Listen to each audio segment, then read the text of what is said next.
السلام علیکم رحمۃ اللہ وبرکاتہ۔ کیا آپ نے کبھی سوچا ہے کہ ہم روزانہ کتنی نعمتیں ضائع کر دیتے ہیں؟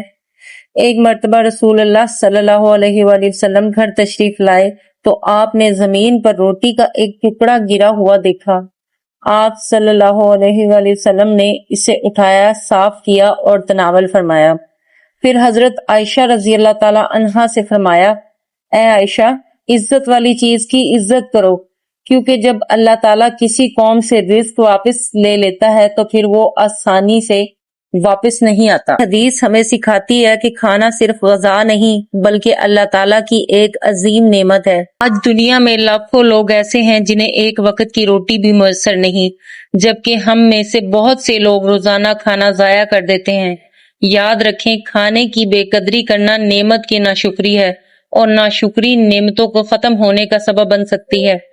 آئیے آج عہد کریں کہ ہم کھانا کبھی ضائع نہیں کریں گے، جتنی ضرورت ہوگی اتنا ہی لیں گے، اور اگر کچھ بچ جائے تو اسے ضرورت مند تک پہنچانے کی کوشش کریں گے۔ اللہ تعالی ہمیں اپنی ہر نعمت کی قدر کرنے اور شکر ادا کرنے کی توفیق عطا فرمائے، آمین یا رب العالمین۔